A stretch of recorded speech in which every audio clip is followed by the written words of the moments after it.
মোৰ পেৰেডি কিচেন চেনেলটোলৈ আপোনালোক সকলোকে স্বাগতম। মই আজি বাৰ্গাৰ বনাম। বাৰ্গাৰৰ কাৰণে মই ব্ৰেড, চিজ, মেয়নি যা যোগাৰ কৰি লৈছোঁ।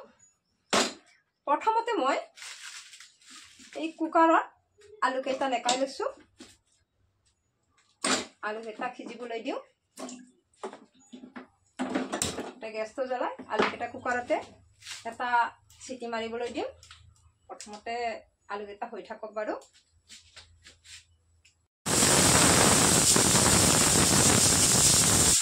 চিটি মাৰিল বাৰু। মই এতিয়া গেছটো নামাই থম। মই এতিয়া চিটি মাৰিল। আলুখিনি ঠাণ্ডা হয় মানে মই জলকীয়া, আদা, ধনিয়া সৰু সৰুকৈ কাটি লৈ আছোঁ। আৰু বাকী বস্তুখিনি মই যাজোগাৰ কৰোঁ। বিলাহী লাগিব, কাটি লওঁ। এইখিনি মোৰ কাটি কুটি লোৱা হৈ গ'ল। এতিয়া মই আলুখিনি কুকাৰতে আছিলে, ঠাণ্ডা কৰি দি দিছিলোঁ। আলুখিনি উলিয়াই মই এতিয়া পিটিকি লওঁ।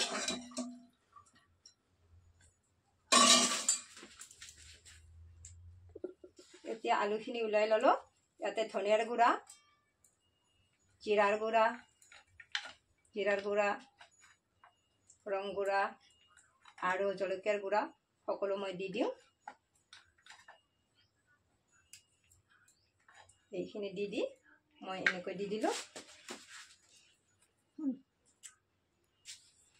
আৰু ইয়াতে মছলা দিয়া হ'ল। এইখিনি ধনিয়াৰ পাত দিছোঁ। এইখিনি জলকীয়া আৰু লগতে আদা দি মই ধুনীয়াকৈ এইখিনি পিটিকি লওঁ।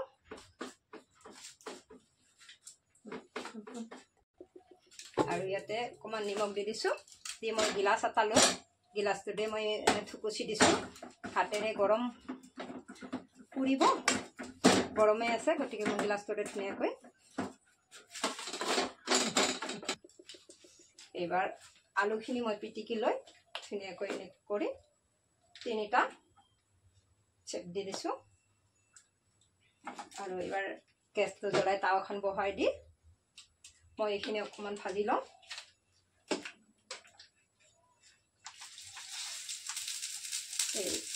এইখিনি অকণমান ভাজি লওঁ।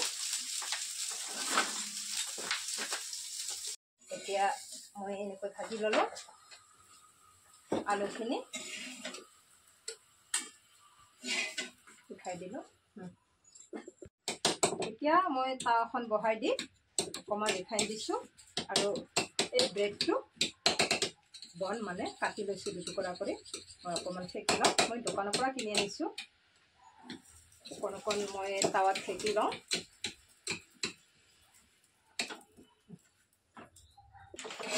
এতিয়া মই ধুনীয়াকৈ সেকি ল'লোঁ। এতিয়া ইয়াতে বাতি এটাত মই চচ আৰু মেয়নিজ লৈছোঁ। এইখিনি সুন্দৰকৈ মিলাই লওঁ। এনেকৈ পিঁয়াজ, তিয়ঁহ, বিলাহী মই এনেকৈ কাটি লৈছোঁ। চিজ আছে, এইটো লৈ লৈছোঁ। এতিয়া এই বনকেইটাত চচখিনি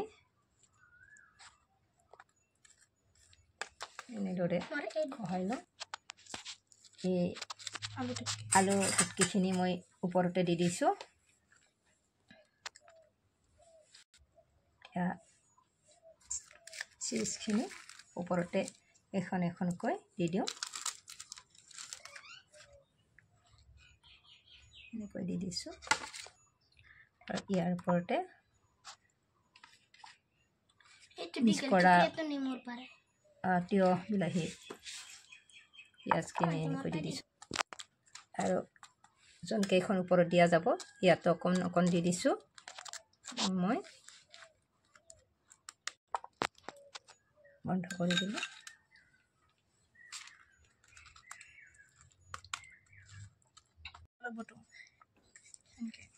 এনেকৈ ৰেডি কৰিলোঁ। এতিয়া মই এইখিনি ভাজিব লাগিব। এতিয়া আকৌ এইখিনি আকৌ খেক দিব লাগিব। মই টাৱাখন বহাই দিছোঁ গেছটো জ্বলাই। তাৰপৰ অকণমান তেল দি দিলোঁ কাৰকাৰ হৈ গ'ল গেছটো নমাই দিম মোৰ বাৰ্গাৰ বনোৱা হৈ গ'ল আপোনালোকৰ এনেকুৱাকৈ বনাই খাই চাবচোন যদি ভাল লাগে লাইক কমেণ্ট শ্বেয়াৰ কৰিবলৈ নাপাহৰিব